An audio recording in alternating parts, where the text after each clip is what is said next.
The test of my life, cricket से cancer तक और वापस क्रिकेट की दुनिया में, जिसे लिखा है क्रिकेटर युवराज सिंह ने। तो क्या आप क्रिकेट के फैन हैं या नहीं भी हैं, तो युवराज सिंह को जरूर पसंद करते होंगे, जिन्हें अपने करियर के पीक टाइम में कैंसर जैसी बीमारी का शिकार होकर क्रिकेट छोड़ना पड़ा। लेकिन युवी एक सच्चे फाइटर की तरह कैंसर को हराकर वापस क्रिकेट की दुनिया में लौट कर आए और अपने लाखों फैंस को मैसेज दिया कि हमें चैलेंजेस से भागना नहीं है, बल्कि उनका डटकर मुकाबला करना है। तो आइए अब बिना देर किए शुरू करते हैं the test of my life by Yuvraj Singh. The test of my life famous Indian batsman Yuvraj Singh की ऑटोबायोग्राफी है। इस बुक को पढ़कर कई लोग इंस्पायर हुए हैं। अपनी इस बुक के जरिए युवी ने क्रिकेट के लिए अपने प्यार और अपनी कैंसर की बीमारी के स्ट्रगल को शेयर किया है।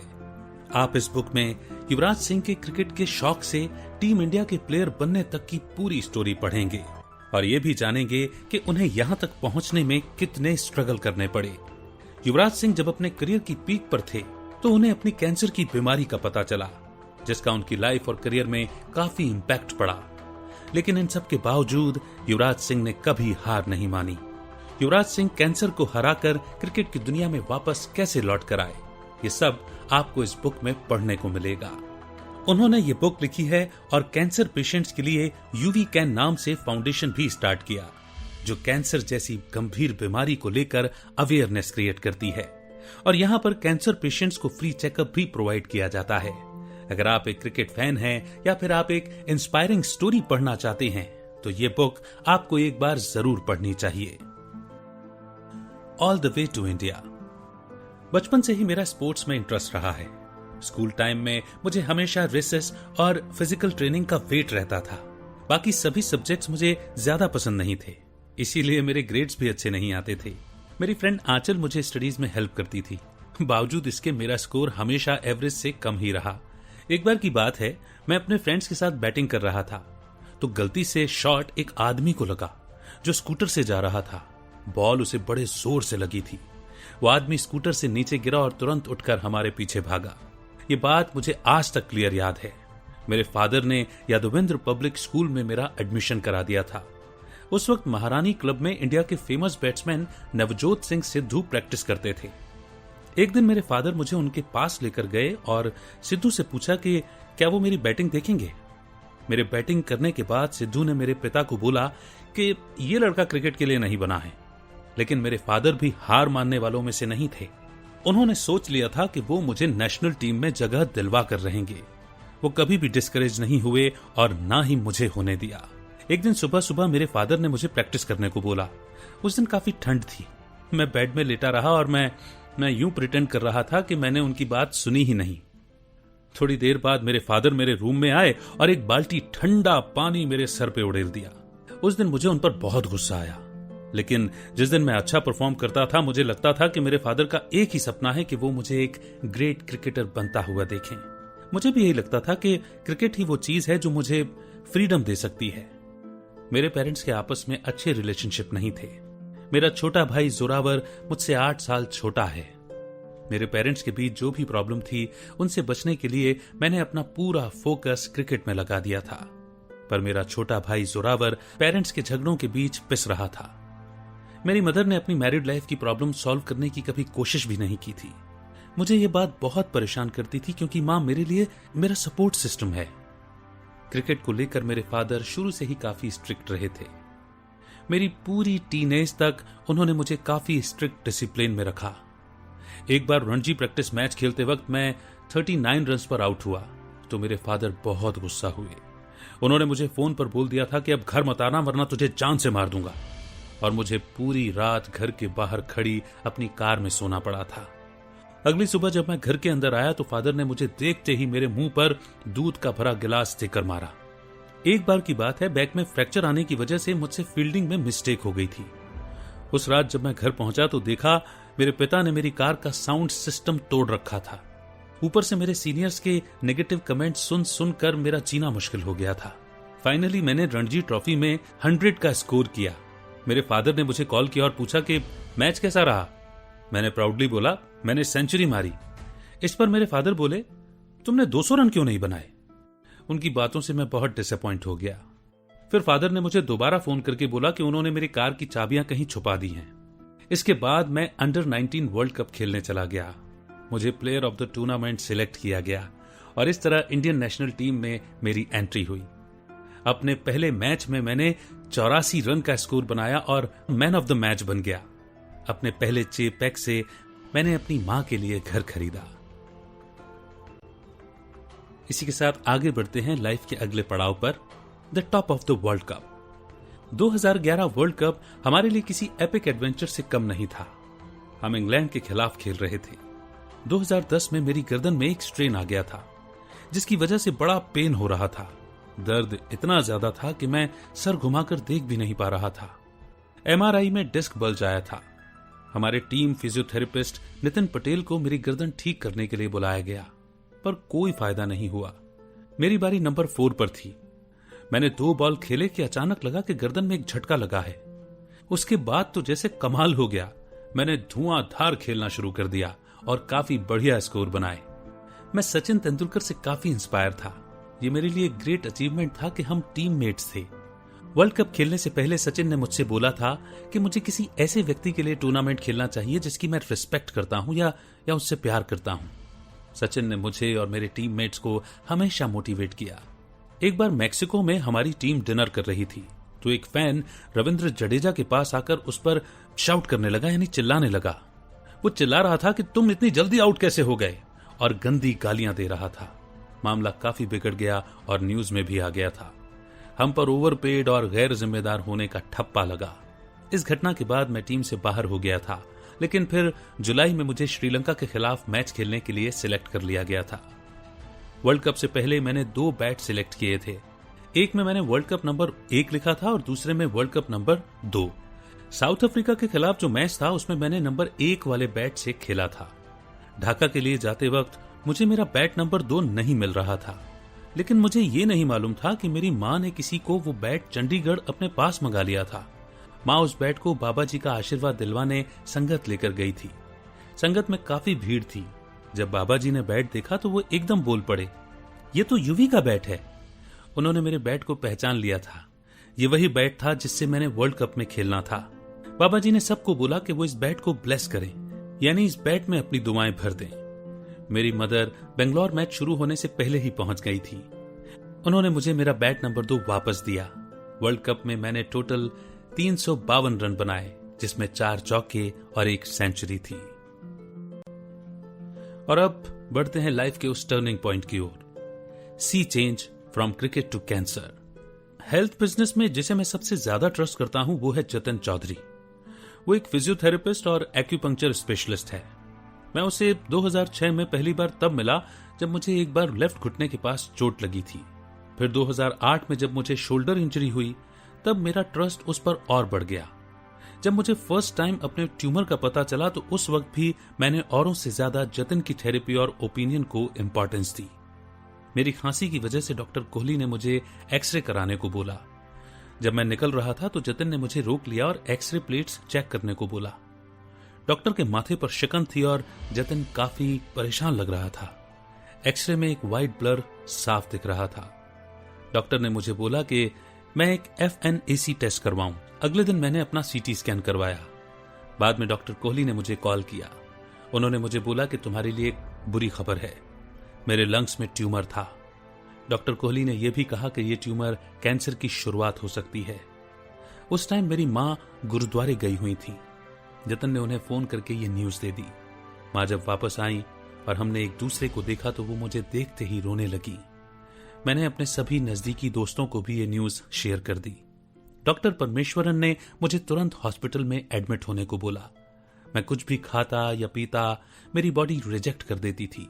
कुछ खाते ही मुझे तुरंत उल्टी आ जाती। इस बीच प्यूमा ब्रांड ने मुझसे शूटिंग की डेट्स मांगी। ये एक एंडोर्समेंट डील थी जो मैं बोल्ट, अलोंसो और अगुएरो के साथ करने वाला था। ये डील मैंने पहले ही साइन कर रखी थी। उसेन बोल्ट एक जमाइकन स्प्रिंटर हैं, फर्नांडो अलोंसो एक स्पेनिश रेस कार ड्राइवर हैं और सर्जियो अग्यूरो अर्जेंटीना के फुटबॉलर हैं। मैंने प्यूमा वालों को जनवरी 2012 की डेट्स दी थी जब मैं फ्री हो सकता था, लेकिन जब मुझे अपने कैंसर का पता चला तो मैंने प्यूमा को इसके बारे में इन्फॉर्म किया, लेकिन उन्होंने ये डील मुझसे वापस नहीं ली। बल्कि ये बोला कि वो मेरे ठीक होने का वेट करेंगे। लेकिन मुझे अपना प्रॉमिस पूरा करना था, इसीलिए मैं शूट करने चला गया। वहां एक ट्रेडमिल पर हमें दौड़ना था। अलोंसो ने मुझे मेरी कैप पर ऑटोग्राफ दिया। यही कैप पहनकर मैं उसे रेस करते हुए देखता था, पर मुझे बोल्ट से मिलने का चांस नहीं मिल सका। अपना पार्ट शूट करके वो निकल चुके थे। मुझे मालूम था कि बोल्ट क्रिकेट के फैन हैं। अगर वो मुझे मिलते तो उनसे मिलकर मुझे बड़ी खुशी होती। इन वर्ल्ड फेमस एथलीट्स के साथ मिलकर और इनके साथ काम करने के बाद कुछ वक्त के लिए मैं भूल ही गया था कि मुझे लंग ट्यूमर है। पर जब भी मुझे खांसी आती तो मेरे मुंह से ब्लड निकलता था। एक एथलीट के तौर पर मुझे दर्द बर्दाश्त करना सिखाया गया था। मुझे great Indian cricketer Anil Kumble याद हैं, जिन्होंने टूटे हुए जबड़े के साथ वेस्ट इंडीज के खिलाफ मैच खेला था। और अब आया the test of my life. मैं लंदन गया और डॉक्टर हार्पर से मिला। उन्होंने बताया कि मुझे कीमोथेरेपी के 4 साइकिल से गुजरना होगा। उन्होंने ये भी कहा कि कीमोथेरेपी से मेरे बाल निकल जाएंगे, पर बाद में वापस उग जाएंगे। फिर लास्ट मिनट प्लान चेंज की वजह से मैं इंडियानापोलिस आ गया था। यहां डॉक्टर एनहोन मेरा ट्रीटमेंट करने जा रहे थे। ये वही डॉक्टर थे जो पहले लांस आर्मस्ट्रॉन्ग का ट्रीटमेंट कर चुके थे। लांस एक अमेरिकन रेसिंग साइकिलिस्ट हैं जिन्हें कैंसर हुआ था। मैंने डॉक्टर हार्पर को अपने प्लान चेंज के बारे में बता दिया और माफी मांगी। तो डॉक्टर हार्पर ने कहा कि लंदन में भी मुझे सेम ट्रीटमेंट मिलेगा, लेकिन उन्होंने ये भी कहा कि अगर उनके बेटे को कैंसर होता तो वो उसे भी डॉक्टर एनहोन के पास ही भेजते। डॉक्टर एनहोन एक जाने माने एक्सपर्ट हैं। उन्होंने मुझे बताया कि 2 महीने में 3 कीमोथेरेपी साइकिल्स के बाद मैं एकदम ठीक हो जाऊंगा, जैसे कि मुझे कभी कैंसर हुआ ही नहीं था। मैंने उनसे पूछा कि क्या कीमोथेरेपी के बाद मैं पिता बन पाऊंगा, तो उन्होंने बताया कि कीमोथेरेपी से फर्टिलिटी रेट 60% तक घट जाती है, लेकिन अभी ये सिर्फ 10% कम है। यानी मेरे पिता बनने की उम्मीद अभी बची थी। मैंने लांस आर्मस्ट्रॉन्ग की book it's not about the bike पढ़ी। जब मैंने इसे फर्स्ट टाइम पढ़ा तो सोचा कि बुक काफी डिप्रेसिंग होगी, पर जब दोबारा पढ़ा तो पता चला कि आर्मस्ट्रॉन्ग स्पर्म बैंक गए थे, जहां उन्होंने अपना स्पर्म प्रिजर्व करवाया था। बाद में उनके 3 बच्चे हुए, वो भी तब जब लांस को टेस्टिकुलर कैंसर था। जिन दिनों मेरी कीमोथेरेपी हो रही थी उन दिनों मुझे भूख नहीं लगती थी और ना ही नींद आती थी। मैं अपनी वीडियो बनाता रहता था। मैंने अपनी एक डायरी भी बना रखी थी। अब तक इंडिया में मीडिया के थ्रू सभी को मेरी इस बीमारी का पता लग चुका था। बाद में पता चला कि जिन 2 लोगों पर मुझे काफी ट्रस्ट था, उन्होंने मेरे बारे में मीडिया में खबर फैला दी थी। उनमें से एक इंडियन जर्नलिस्ट था जिसने मेरे ब्लैकबेरी अपडेट्स यूज करके न्यूज डिलीवर कर दी थी। दूसरा था जतन चौधरी। उसने एक न्यूज चैनल के पास जाकर मेरे बारे में सब कुछ बता दिया। मेरे कैंसर की न्यूज फैलते ही मुझे फैंस के कई सारे कॉल्स आना स्टार्ट हो गए, जिनमें बच्चों से लेकर फिल्म एक्टर्स तक थे। फिर मैंने सोचा कि मैं सबको ट्विटर के थ्रू ऑफिशियली इन्फॉर्म करूंगा। अपनी बीमारी के दिनों में मैं वीडियो गेम्स खेलता था या नेट सर्फिंग करता था। मेरी माँ ग्रोसरीज खरीद कर लाती और मेरे लिए खुद खाना पकाती थी। कीमोथेरेपी लेने के कोई 15 दिनों के बाद एक दिन जब मैं उठा तो अपने बेड पर बालों का गुच्छा देखा। मेरे बाल गिरने लगे थे। मैंने तुरंत डिसाइड किया कि मैं अपना सर शेव करा लूंगा, यानी गंजा हो जाऊंगा, और मैंने हेड शेव कर लिया। मैंने अपनी एक पिक ली और ट्विटर पर पोस्ट कर दी। मेरे मैनेजर निशांत ने मुझे बताया कि अनिल कुंबले बॉस्टन में हैं और मुझसे मिलना चाहते हैं। मुझे लगा कि शायद वो नहीं आ पाएंगे, पर अनिल मुझसे मिलने आए। उन्होंने मुझे YouTube पर अपने पुराने क्रिकेट वीडियोस देखने से मना किया और ये भी कहा कि एक दिन क्रिकेट मेरी लाइफ में वापस लौटकर जरूर आएगा। अनिल ने मुझे हिम्मत बंधाते हुए कहा कि इस वक्त मुझे सबसे पहले अपनी रिकवरी पर फोकस करना चाहिए। कीमोथेरेपी की 3rd साइकिल के टाइम पर डॉक्टर एनहॉन ने मुझे बोला कि उस दिन कोई कीमोथेरेपी नहीं होगी। मेरे रिजल्ट्स देखने के बाद उन्होंने बताया कि ट्यूमर चला गया है, बस कुछ बचे कुचे टिश्यूज रह गए हैं। डॉक्टर एनहॉन ने ड्रग शेड्यूल चेंज करने का फैसला किया। लास्ट साइकिल अब 5 दिनों के बाद थी। ये खबर सुनकर मुझे अचानक फील हुआ कि जैसे अब मैं गा सकता हूँ, हंस सकता हूँ और जो चाहे वो कर सकता हूँ। और अब जिंदगी का अगला पड़ाव यानी बुक का अगला चैप्टर है टेकिंग गॉड अगेन। मेरे ट्रीटमेंट के बाद जो इंसान सबसे पहले मुझसे मिलने आया वो था सचिन तेंदुलकर। उन्होंने कसकर मुझे गले लगाया और हौसला बंधाया। डॉक्टर एनहॉन ने बताया कि मुझे रिकवरी के लिए अभी और 10 दिन हॉस्पिटल में रहना होगा। उस वक्त मेरी हालत ऐसी थी कि मैं ठीक से खड़ा नहीं हो पा रहा था। मेरे मन में बार बार मरने के ख्याल आते थे। जल्दी ही मैं वापस इंडिया लौटा। मैं गुड़गांव में अपने घर पहुंचा। मैंने वहां एक आदमी को देखा जिसने मुझसे हाथ मिलाया। मैंने उसे बोला, सॉरी, मैंने आपको पहचाना नहीं। वो मेरा लॉयर था। दरअसल कीमोथेरेपी के बाद मुझे शॉर्ट टर्म मेमोरी लॉस हो गया था, जो अक्सर कैंसर पेशेंट्स को होता है। मेरी वापसी के दौरान मेरी फ्लाइट में जेट एयरवेज के क्रू मेंबर्स ने मेरा काफी ख्याल रखा। सब मुझे देखकर हैरान थे, लेकिन वो प्रोफेशनल वे में बिहेव करते रहे। अपनी ड्यूटी के बीच में ही उन लोगों ने मेरे लिए एक कार्ड बनाया। सभी ने उस पर साइन किए। इस कार्ड में लिखा था, welcome home UV, get well soon. ऐसे ही एक बार जब मैं मॉल गया तो वहां एक इंडियन कैफे के अंदर चला गया। लोगों ने मुझे पहचान लिया था। सभी मेरे पास आकर बेस्ट विशेस दे रहे थे। यहाँ तक कि जिन्हें मैं जानता नहीं था वो लोग भी मुझे फूड पैकेट्स दे रहे थे जो उन्होंने मेरे लिए ऑर्डर किए थे। लोगों के इस रिएक्शन से मैं काफी इमोशनल हो गया। घर आकर मैंने अपनी माँ को जब इंडियन कैफे वाली बात बताई तो वो मुस्कुराते हुए बोली कि उसे मालूम है कि लोग मुझे सपोर्ट करते हैं। मैंने अपने भाई जोरावर को देखा तो लगा कि अब मेरी एक बड़ी टेंशन दूर हो गई है। इतने दिनों तक वो माँ और मेरे बिना रहना सीख चुका था। मैं अपने गुरुजी से मिलने चंडीगढ़ भी गया। इनफैक्ट मैं जहां भी गया सभी ने मुझे खूब सारा प्यार और ब्लेसिंग्स दी। दोबारा सीरियस ट्रेनिंग शुरू करने के पहले मैं अपने दोस्तों के साथ 10 दिन के वेकेशन पर चला गया। हम लोग स्पेन घूमने गए। वहां हम लॉन्ग ड्राइव एंजॉय करते थे, पूल पार्टीज और डिनर्स पर जाया करते। इंडिया वापस आकर मैंने नोटिस किया कि मेरा वजन बढ़ गया है। मैं ऑलरेडी 103 किलो का था। वक्त आ चुका था कि अब मैं ट्रेनिंग स्टार्ट करूं और वापस फील्ड में आ जाऊं। अब जिंदगी का नया चैप्टर शुरू हो रहा था, the battle for confidence.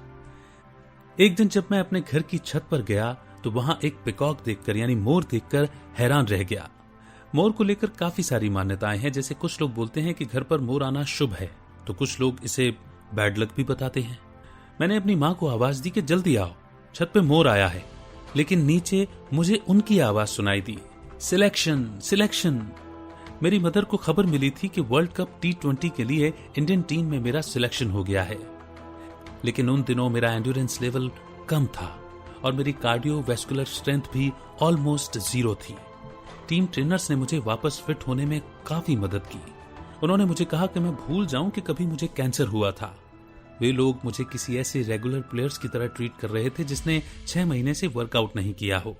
Training इतनी हार्ड चल रही थी कि कई बार तो मैं खुद से ही सवाल करने पर मजबूर हो जाता था कि क्या मैं कभी इंटरनेशनल क्रिकेट में लौट भी पाऊंगा।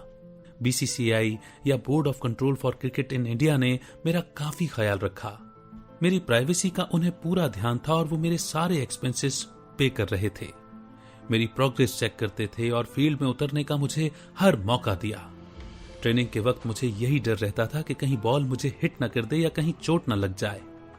शुरू में हमने टेनिस बॉल से प्रैक्टिस की और फिर बाद में क्रिकेट बॉल से। T20 में मेरा सिलेक्शन हो गया है। ये न्यूज एकदम वायरल हो गई थी। लोगों के जो कमेंट्स आए वो इमोशनल करने वाले थे। मेरी 3 महीने की प्रैक्टिस और मेहनत काम आई। हालांकि मुझे ये अच्छा नहीं लगा कि मेरे सिलेक्शन को मुझ पर एक एहसान की तरह देखा जा रहा था। अपने पहले मैच के लिए मुझे विशाखापट्टनम जाना था। वहां जिसने भी मुझे देखा, मेरे टीममेट से लेकर बस के ड्राइवर और सड़क पर बच्चों ने, सभी के सब मुझसे हैंडशेक करने के लिए आए। रवि शास्त्री मेरे साथ एक लाइव इंटरव्यू करना चाहते थे। मैंने वहां पर बैनर्स लगे देखे जिसमें लिखा था, goodbye cancer, welcome sixer. जब मैं स्टेडियम में पहुंचा तो क्राउड ने खड़े होकर मेरे लिए चीयर किया और तालियां बजाईं। उस दिन काफी बारिश हो रही थी जिससे फील्ड में पानी भर गया था। हमें मैच पोस्टपोन करना पड़ा। मैं काफी निराश हुआ तो मेरी फैमिली और फ्रेंड्स मुझे हौसला देने पहुंच गए ताकि मैं अच्छे से खेल सकूं। इसके एक रात पहले ही मैंने डॉक्टर एनहॉन को मेल लिखकर कहा कि मेरी जान बचाने के लिए मैं उनका बहुत शुक्रगुजार हूं। अब मैच रीशेड्यूल होकर 4 दिन बाद होना था। हमने न्यूजीलैंड के खिलाफ टॉस जीता और पहले फील्डिंग करने का फैसला किया। टीम में ब्रैंडन मैक्यूलम के होने से न्यूजीलैंड का स्कोर काफी बढ़िया था। ये मैच हम 1 रन से हारे थे, लेकिन मैंने 14 के लिए 2 ओवर्स तक बॉलिंग की और 24 बॉल्स में 32 यानी कि 32 रन बनाए, जिसमें चौके और 2 छक्के भी शामिल थे। पाकिस्तान के खिलाफ हम 1 रन से जीते थे, लेकिन इस टूर्नामेंट में हम नॉकआउट हो गए। इस मैच में मैं प्लेयर ऑफ द मैच था। कैंसर के बाद मेरी लाइफ में काफी कुछ बदल गया था। इससे पहले मेरा सारा फोकस सिर्फ गेम पर होता था। मैंने कभी अपनी हेल्थ को सीरियसली नहीं लिया था। मैंने सोच लिया था कि मैं एक कैंसर चैरिटी स्टार्ट करूंगा और मैंने एक फाउंडेशन स्टार्ट किया जिसका नाम है यूवी कैन। क्रिकेट से रिटायरमेंट लेने के बाद मैं यूवी कैन के लिए फुल टाइम काम करना चाहता हूं। अपने इस चैरिटेबल ट्रस्ट के जरिए मैं कैंसर पेशेंट्स की हेल्प के लिए फंड रेज करूंगा और इस बीमारी के प्रति लोगों में अवेयरनेस क्रिएट करूंगा। लाइफ में मैंने जो कुछ भी अचीव किया है, मेरे फ्रेंड्स, फैमिली और क्रिकेट, उसके लिए भी मैं शुक्रगुजार हूं। अगर मैं फिर कभी फेल हुआ तो मुझे मालूम है कि मैं एक ट्रू फाइटर की तरह फिर से खड़े होकर पूरी ताकत से फाइट कर सकता हूं। तो दोस्तों, इसी के साथ ये ऑडियो बुक समरी यहीं पर समाप्त होती है और बेहतरीन कंक्लूजन एक सीख के तौर पर हमें इस ऑडियो बुक समरी से मिलता है। इस बुक में आपको वो सारी स्टोरीज मिली जो आपको इंस्पायर तो करेंगी ही, साथ ही हिम्मत, पक्का इरादा और हीरोइज्म की फीलिंग भी आपके अंदर जगाएगी। आपने इस बुक में युवराज सिंह की पहले की लाइफ और स्पोर्ट्स के लिए उनके प्यार और पैशन के बारे में पढ़ा। क्रिकेट को लेकर वो कितने पक्के इरादों वाले थे और टीम इंडिया में जगह पाने के लिए उन्होंने कितना स्ट्रगल किया। ये सब हमें इस बुक में पढ़ने को मिला। इस बुक से हमने जाना कि इंडियन क्रिकेट टीम में आने के बाद यूवी की लाइफ कैसी थी और उन्हें कब अपने कैंसर का पता चला। यूवी ने कैंसर से एक लंबी फाइट की और लास्ट में एक विनर बनकर इस बीमारी से बाहर आए। ये एक ऐसी मोटिवेशनल बुक है उन लोगों के लिए जो अपनी लाइफ में कई तरह के चैलेंजेस फेस कर रहे हैं। उम्मीद करते हैं कि ये ऑडियो बुक समरी आपको बेहद पसंद आई होगी।